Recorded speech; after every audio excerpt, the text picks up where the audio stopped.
Shalom shalom nshuti bavandimwe twongeye kuza tubaha mwaramutse mwiriwe muraho kandi cyane cyane tuyifuriza amahoro y'Imana abo mu Kanyatsi yambi twaje mwe mumeze mute rero do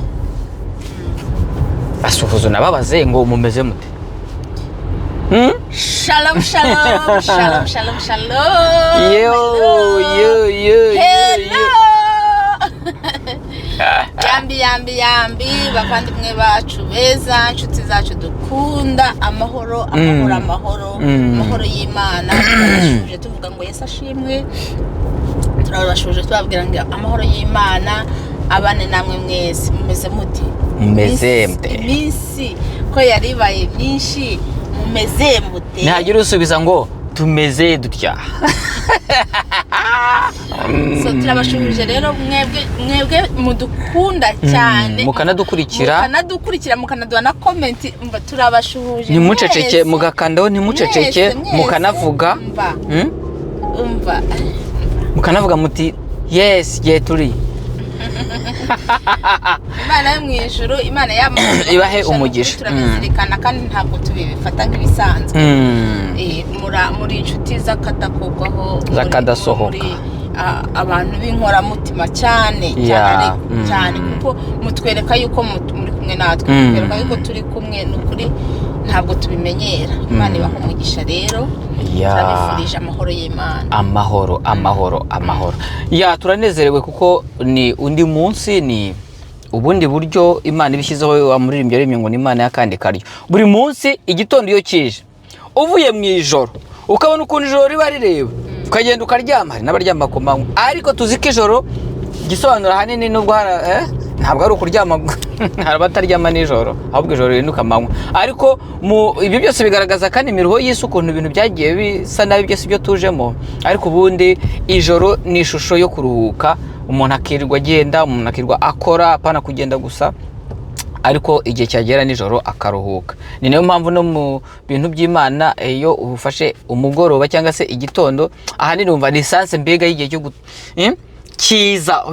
cyiza igitondo cyo gutabarwa noneho ngo ijoro ritaragira gute ritaraza undi ararimba ngo ijoro rirakuze burenda gucya vuga ngo ijoro rishushanya ubundi bibazo ijoro ntago ryoroshye ijoro Mana yanjye ijoro ryakabaye ryo kuruhuka ariko yavuze ngo ijoro ngo untabara ijoro ritaraza nuvuga ijoro ryakabaye ryo kuruhuka ariko noneho iyo utaruhutse bivuga ngo hari umwanya uhagazemo utari mwiza ariko ibyerekana no kubitindaho ni nayo mpamvu turimo gusenga ngo Mana dutabare hakiri mu cyakare uze nkibuka n'irindi jambo rivuga riri muri Yobu cyangwa ni mizabo ngo ahari ngo kurira ngo kwararira umuntu nijoro ariko bwacya mu gitondo tekereza niba nubwo ari igihe cyo kuruhuka hari igihe umuntu aruhuka ariko ahubwo ntasinzire ngahari ego ko wajoro reka twe kuritindaho ahubwo isengesho dufite ni ngo Mana ngo dutabare mu gitondo cya kare nahoze hari ahantu nahoze postinga nanditse ni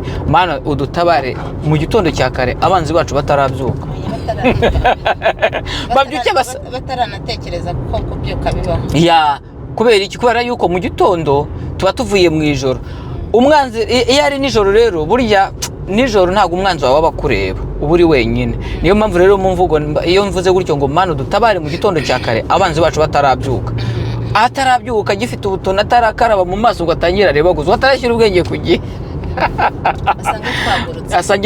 asange ibyacu mbega ameza ateretse gutya twagetse akaguruko kandi hanyuma atangira areba ati cyore ati ntaryamiriye mbese bihite biba iriya zaburi ya 23 muntunganiriza ameza mu maso y'abanzi bawe mbese aze kubyuka asanga ameza yawe ariko mu yandi magambo iyo tuvuze umwanzi birambabaza kuko iyo tuvuze umwanzi ntago ari igikoko cyanze umuntu ahubwo ni muri sanse y'umuntu kandi ubwo twageze mu Kanyatsi Bibiliya ikavuga ngo mu minsi ya nyuma ngo umwanzi w'umuntu azaba uwo mu rugo rwe tekereza bantu bo mu Kanyatsi mwebwe mubana mu rugo muri bamwe koko umwanzi wawe abo mu nzu yawe ubwo se umukunzi wawe azaba uwo muke ariko twebwe uyu mwanya intego ni yayindi turashaka yuko reka nubwo abanzi bazabaho ariko wowe kuba umwanzi wa mugenzi wawe we kuba umwanzi w'uwo muri kumwe mu rugo, ahubwo yego sheri wanjye, ijambo ry'Imana ndumva ari muri Luka riravuga ngo nta kizabuza ibisitaza kuza, ariko ntabwo uzabiza, ariko ntabwo wowe ubizana.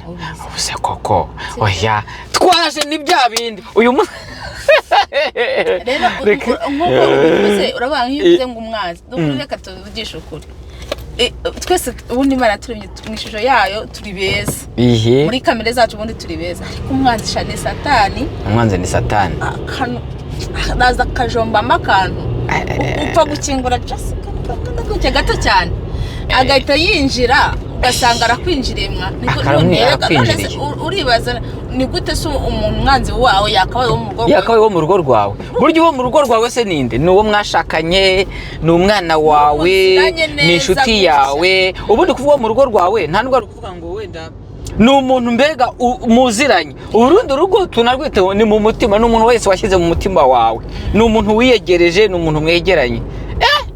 Ariko mana yanjye ibintu ko mu kanyatsi bikaze. Ubu rero ikintu narimo gutekereza reka nkubwire. Yewe sha naguze icyo ntekereje. Muryango mfite mana yanjye. Muryango mwaramutse muryango. Uza kunyutsa nyuma iki kiganiro. Muryango mwaramutse muryango. Ndagukumbuye. Ni umubyeyi gisanga ukaza agahita aturuka ngare hakuryanga. Muryango mwaramutse muryango. Ndagakunda cyane. Ndamukunda cyane, ndamukunda umuntu nkundira abana, ndamukunda cyane. Muryango ndagukunda cyane.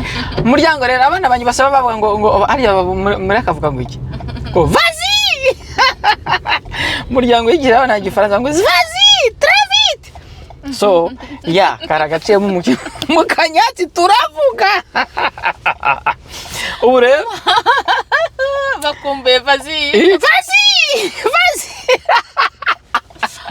Nuko reka nkubwire ikintu nimo ntekereza gise kiza.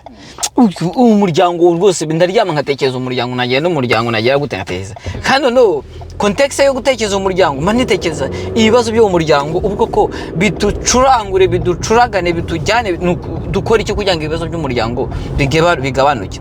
Ariko kurwana no kurwana, kandi ntabwo turwana nk'abahusha, ahubwo twebwe turwana nk'abagira gute. Kuko iyo ubonye umuntu mwakubwira ati rwose ibiganiro byawe birafasha, kuko icyo tuvuga ni ubumwe, ni amahoro, ni ubwiyunge, ni ukubabarirana, ni ukwibuka, ni uguca bugufi, ni ukwihangana, ni ukureka. Bene data abantu bo mu kanyatsi ndagira ngo uyu mwanya ikintu ushaka kuvuga ni iyihe mpamvu ituma kwihangana kubura mu bantu bitewe n'ibifatika bitabanyuze cyangwa se bitabahagije, bikaba impamvu yo kugira ngo urugo rusenyuke. Ingo nyinshi zirimo zirasenyuka, n'izitarasenyuka ziri hariya bibyita kuma ziri mu manegeka cyangwa se ziri ku magenge. Impamvu nifashisha ingero n'izi, wenda kugira ngo mbisobanure neza. Turi mu muryango, wowe uri umugabo, uri umugore, mwarashakanye, mukundanye. Ntawe utazi urugendo rwo mu rukundo iyo murimo kubwirana amagambo meza n'ibyifuzo cyangwa se n'imishinga y'uburyo ki mwifuza kufatanya urugendo rw'ubuzima. Uko niko guteretana, uko niko gusabana urukundo cyangwa se gufatana imishinga no kugeza igihe mujya kubana mwaganiye ibintu byinshi, ndetse hari n'ibyemezo mwafashe. Iyo kugeza ubu sinzi niba hari umuntu ushobora kujya mu rugo rw'undi keretse babandi baterura. Byose biracyabaho, wenda byasanga bikabaho, ariko nabyo wenda ubwo bifite undi mujyo, nabyo wenda twazabivugaho. Ariko nge ndivugira kuri iki gihe imiryango iba yarabanye, yarashakanye, ariko hakaza kuba impamvu ituma habaho kugamburura, hakabaho gucika intege, bikazana amakimbirane ashingiye kuba ibintu ibifatika, mane, amafaranga, ibintu byo mwifuzaga, imitungo mukageraho itahagije, bikaba impamvu yo kugenda murambiranwa kugeza igihe urukundo ruhindukiye, rucuye, rwamara gucuya rukagenda rusaza rukashira nk'aya sabune rukayenga. Icyo kintu nicyo ngira ngo twibukiranyeho mu kanyatsi. Ugasanga umugabo n'umugore barabanye, umunsi wa mbere mwari mufite ibyo murya, mwari mufite ibyo kunywa, mwari mufite n'ibyo mwakiriza abashyitsi, mwari mugifite n'amagambo mubwirana, yewe ndetse murimo no mugifite n'ibyo musezeranya. Umugabo akikubwira ati sheri ndagukunda, burya nicyo kintu cya mbere. Umuntu uzakubwira ngo sheri nzakugurira modoka atakubwiye ngo ndagukunda, yewana tupa ni wongo. Ariko icyo gihe nicyo nshaka kutugene mu gakeya. Noneho sheri ugasanga byagera hagati ibibazo bikaza, wenda mwabyaye cyangwa se ntimuranabyara, ibyo ni ibintu bishoboka. Ariko icyo nshaka kuvuga ni ibintu mwibwiraga, ibyo mwari mwiringiye mukabona ntabwo birimo kuza neza, ntabwo birimo kuza neza, amafaranga ntarimo kuza, imitungo ntarimo kuza, ukabona ndetse n'imodoka mwagendagamo ukabona igize ikibazo, ibuze amafaranga yo kujya muri service. Donc ibintu byose bikagenda gake gake bigashira. Noneho uko ibintu bishira ugasanga no mu mutima birimo biragenda bigira gute bishira, rwa rukundo rukagenda rushira. Ejo hakazamo intonganya, ejo bundi hakazamo kubwirana amagambo, ejo bundi hakazamo kurambirana, kugeza ubwo hazamo divorce. Ntabwo nshaka kuvuga kuri byinshi. Icyo kintu ndagira ngo tukibukiranye mu muryango, ese tugishyigikire cyangwa twongere turebe yuko twabona umuti wacyo. Si ubwa mbere wenda tukivuzeho, si n'ubwa nyuma, si n'ubwa mbere cyumvishe, ariko uyu munsi numva iki kiganiro mukanyatse imiryango iri ku manegeka kubera yuko ibintu bitarimo kuboneka neza. Biki bite ni kibazo ni kibazo. None wabivugaho iki? Mwandi magambo nkucira inzira uvuga ni ikibazo mu ruhe rwego? Twakora iki se? Iyo miryango twayikomeza dutese, amafaranga ataraboneka, ibyo bakwijeje bitaraboneka, ariko hakiriho urukundo, kuko waba mukiri kumwe n'isezerano mwahanye ry'urukundo. Turusenye kubera ko ibintu bitabonetse, cyangwa hari ikindi twakora? Nta nubwo ari ukuvuga ngo ni ibintu bigoye kubivugaho. Cyambere mba nibajije nyine, ese uriya muntu waramukunze cyangwa wakunze ibyo yari afite?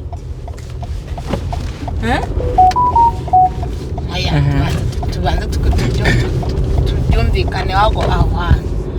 Uriya mudamu waramubonye uramukunda cyangwa wakunze PhD? Cyangwa wakunze imitungo ye? Uriya mukobwa, wa mukobwa, uriya musore waramukunze cyangwa wakunze ibyo yari afite? Abo ni abageze ko barimo kubwirana.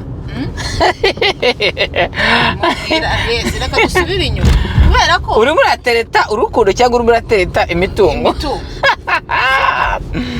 ko ni ukuri, reka tuvugishe ukuri.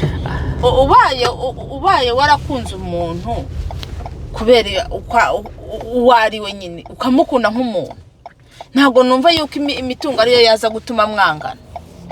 Ariko ubaye waramukunze bitewe n'icyo afite, ni ibintu birumvikana 100%.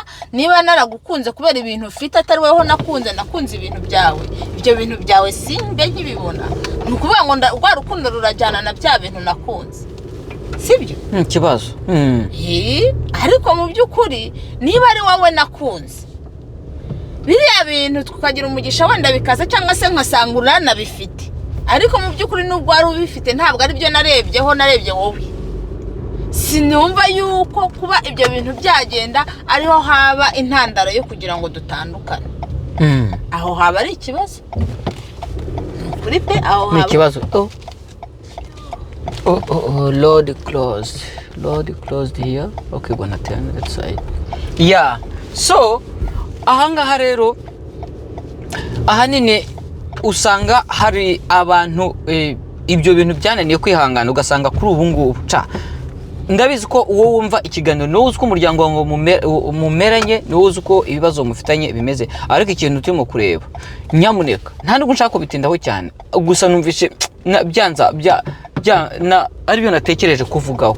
Turasaba ngo abantu mubatse nk'umuryango, nyamuneka mugarura agati, mushyira agatima impembero, mushyira agatima impembero, kubera yuko turimo turabona waparika aha. No hano. No. Yeah. twere gusenya ikintu mba ntekereza hanini ni abana. Iyo urebye nk'abana bavukira mu miryango imeze gutyo, hano ni sawa, imiryango imeze gutyo, abo bana bakurana ibibazo mu buryo bwo mu bwonko, mu buryo bwo mu bwonko abana babyo, kuko iyo urimo gushwana n'uwo mwashakanye byanga bikunda, uburyo cyo wasekeraga umwana, uburyo cyo umwana yabonaga, kandi abana bazi ubwenge, uburyo umwana ureba uko se na nyina babanye byanga bikunda arabimenya, kandi bigira icyo bimwungura, bigira icyo bimufasha mu bwonko, mu mikurire, mu mitekerereze ndetse n'ubwenge. Niyo mpamvu usanga abana benshi baba mu miryango itumvikana, ubwenge bwabo cyangwa se uburyo ki bakora ku ishuri bigaragaza uko baryama, uko babona iwabo, uko babayeho, rwose ntabwo wabihisha. Njye rero ikintu numva uyu mwanya, sinzi wenda iki kiganiro kiri bukugereho, ariko njye nabyukanye ishyaka ryo kubwira abantu ngo abantu mu imiryango ifitanye ibibazo kubera yuko ibintu bitarimo kuboneka, amafaranga atarimo kuboneka, mwongere musabane imbabazi, mwongere mucane bugufi, mwongere mwihangane, mwibuke urukundo muruhe izindi mbaraga, kuko ni mwebwe mubifitemo uruhare. Ni muhane amagambo akomezanya, kuko reka mbabwire, umugisha burya nawe ufite amatwi urumva. Niba ari ibintu mushaka mukabona mutarabibona, ariko mukabona harimo intonganya, ndakurahiye ntabwo bizabitaba. Amafaranga uzayashaka ziruka nkagusige, kubera iki? Mu mutwe wawe ntabwo uzagira umwanya wo gutekereza neza ngo ushyire ibitekerezo ku murongo. Iyo ibitekerezo bitari ku murongo, ikindi reka byo no kubigira, iyo ibitekerezo bitari ku murongo ntabwo ushobora guhabwa n'akazi ngo ugakore neza, yewe nta nubwo ushobora no kubona amagambo meza ashobora kujya kugasaba, kuko uwo ugiye kugasaba muri community baba bakuzi. Iyo ubwonko bwawe utabuhaye umwanya wo kuruhuka ngo bujye ku murongo, bubashe gushyira ibitekerezo ku murongo, ndetse unatekereze nuko uri bujye gusaba, niba ari n'ubufasha burimo n'ako kazi, ni hahandi usanga umukozi aje ukamureba ukavuga uti rwo uyu muntu umuhaye akazi yagakora, ngo harya ngo ufite amashuri ngo warize, harya wize iki, akareba kuri CV yawe koko se warabyize, bagatangira bakakubaza ibindi byangombwa bitari ngombwa, bakakubuza nejo bundi. Kubera iki? Kubera umururumba ufite mu mutwe wawe, nta nubwo wibutse kwambara nk'umuntu ugiye gusaba akazi. Reka nkubwire ikindi, hejuru y'ibyo hari icyo twita favor cyangwa se ubuntu, cyangwa se tuyite grace, ubuntu buri ku muntu ni igikundiro. Mwari muzi ko igikundiro ari kimwe muri CV, ari icyangombwa cy'ingenzi muri CV. Uzi ko cyagutambutsa kikakugeza n'ibwami, uzi ko wowe reka nkubwire, mugabo ushwana n'umugore umenye ko igikundiro cyawe kigenda kiyenga. Mugore ushwana umenye ko igikundiro cyawe kigenda kiyenga. Umuntu ndetse sinabwo umuntu wese w'amanyanga, umuntu wese mu mutima wawe uzi yuko hari ibibazo ufitanye n'umuntu, kandi ibi ntabwo bivuga yuko ngo niwe mpamvu, nawe nubwo utaba impamvu, ariko ugomba no kugira uruhare mu kugira ngo bya bibazo birangire. Iki ndashaka kuvuga cya kintu cyitwa guca bugufi. Niba ufitanye n'umuntu ibibazo, yaba uwawe, yaba umwana wawe, yaba uri umubyeyi wawe, hari abantu bishyira hejuru ngo ugiye kumusaba imbabazi, uri umuntu. Uko wakikomeza kose uri umuntu. Niba udafite inyama yo guca bugufi, niba udafite inyama yo gusaba imbabazi, niba udafite inyama yo kwisubiraho ngo wicare uvuge uti ariko ubu ngubu ngewe nubwo atari nge wabitangiye, ubu ngubu ntago naca inzira yo kugira ngo imbabazi n'amahoro bihinde. Inamvuze rero ku gikundiro. Igikundiro ni icyangombwa cy'ingenzi mu buzima bw'umuntu kugira ngo sosiyete igire amahoro. Wowe niba ujya kwaka akazi udafite igikundiro, bazagaha wa wundi udafite na qualification nk'iyawe, wowe usigare. Uzashaka amafaranga yiruka nkaguhunge kubera yuko nta gikundiro akubonaho. Umva, uzambara we kuberwa kubera yuko igikundiro ntacyo ufite. Uzabona umugabo wawe ubone wapi, nta gikundiro, kubera ko mu maso hawe iyo nta gikundiro ufite. Iyo udafite urukundo ntago urubona no mu bandi. Kubera iki? Ntago urimo guha ubwonko bwawe guca bugufi ngo wemere kujya ku murongo mu bitekerezo. Aha rero nagira ngo nguke, iyo udafite amahoro ntuyatanga, iyo utaguye neza ntugusha abandi neza. Icyo nshaka kuvuga ni iki, reka twongere twisubiremo. We gusenya urugo, mwe gusenya ingo, mwe gusenya umubano, ikindi munyangire nuvuga ndivuge ku kintu bita mu nyangire, ntabwo nshaka kukivugaho. Niba uzi ko umuntu afite ikibazo na runaka kandi uwo muntu akaba ari inshuti yawe, wikumva yuko ugomba kumushyigikira utabanje kumenya eske nta kintu nakora. Reka intego mu mubano ibi yo kunga ubumwe, apana gushyigikirana na mu nyangire. Ahangaha nzabisubiramo, abantu ba mu nyangire ni abantu batize umurindi gusenyuka kwa society, gusenyuka k'umuryango. Ahangaha niho hazamo n'amabwire. Umwanya ni mutoya, ariko I will make sure ngomba kuzabisubiramo kuko ndumva ari byinshi cyane. Amagambo, kumva amagambo hanze ukayazana iwawe, ugashaka kwashyira mu bikorwa, ugatangira ukagenzura utarasanzwe ugenzura, ugatangira ugashyiraho condition runaka. Ibyo ni uburozi burimo kugenda umira kugeza ubwo bigenda no kujya kure. Ikigero cyo wari ugiye kuvuga sheri wanjye, reka dusoze wumva ariko nzabisubiramo. Munwa hajemo kubirakariramo, ariko burya hari igihe umuntu agaragaza amarangamutima yiwe kubera ko ahangayikishijwe na sosiyete. Turashaka kubona sosiyete ifite amahoro, ifite ubumwe, ifite kubana, idafite ayo makimbirane. Yaravuze, hari ijambo yakomoje akajya avuga ati ugomba kugira guca bugufi. Niba habayeho n'icyo kibazo, ariko hakabaho no guca bugufi no gusaba imbabazi. Ni urumva numva ntabura kuri basangiza ijambo ry'Imana riri muri Mika 6 umurongo wa 8. Ndumva riramfashije cyane. Mika 6 umurongo wa 8 avuga ngo yewe mwana w'umuntu we, yakweretse ikizi cyari cyo. Icyo Uwiteka gushakaho ni iki? Harimo akabazo. Hari igihe umuntu abavuga ati ubundi nakora iki? Muri ibi bintu ndimo, muri uru rugo rumaze kuba mesi, nakora meki ku bintu byabaye, mbese byabaye injangwe n'imbeba, nakora iki? Umwasa wo kundi yinjira ku bintu, uyu mugore kandambiye, uyu mugabo kwandambiye, aba bana ndakora iki? Ariko ngo icyo Uwiteka gushakaho ni iki? Ni ugukora ibyo gukiranuka, no gukunda kubabarira, no kugendana n'Imana yawe wicishije bugufi. Aho guca bugufi. Ni ukuvuga ngo hari ahantu twigeze kuvuga ngo nta kizabuza amakuba kuza, cyangwa se byago, ibibazo, amakimbirane, impamvu. Ariko irinde kuba impamvu y'ayo makimbirane. Mugabo, irinde kuba impamvu y'amakimbirane y'urugo rwawe. Nawe wa mugore we, irinde kuba impamvu y'amakimbirane y'urugo rwawe. Ni ukuri, reka nkubwire, ibi bintu umuntu wese abifashe ku giti cye, akumva yuko atifuza ko ari ushobora kuba impamvu. Nkumva yuko ngiye urugo rwanjye ntashaka kuba impamvu yuko habamo amakimbirane. Umugabo wanjye nawe agaharanira iteka yuko amakimbirane yaboneka atari uri buyatere. Urumva tutaba tubinesheje? Rero niba noneho byabaye urakora iki? Niba byarabaye dusoreza ni ugukora ibyo gukiranuka. Ibyo gukiranuka ni ibiki? Ingero ni bya bindi nyine, ni ugukora ibyiza, ni ukubabarira, no kwemera kubabarira, no gusubiza, no guca bugufi, biri mu rukundo.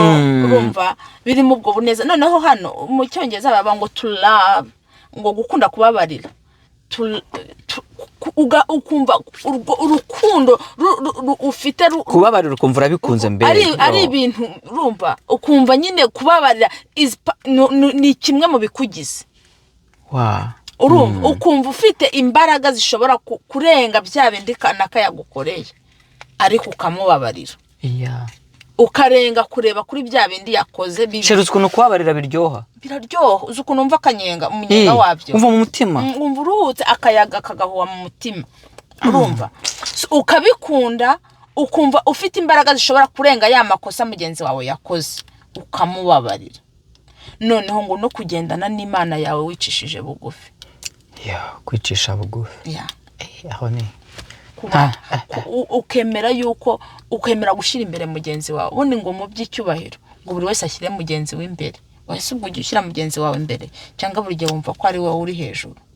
Imana iduhana umugisha, turabakunda. Rero nakagaruka bambe, twunga ubumwe, dusa n'ibyangiritse, dukomeze ibigihagaze, kandi ariko twirinde. ikibazo kiracyari cya kindi ngo ese wakunze uriya muntu cyangwa wakunze ibyo afite?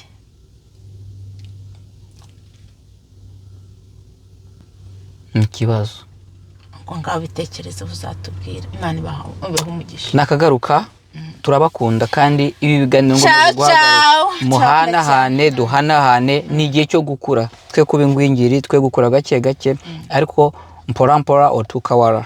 Shalom.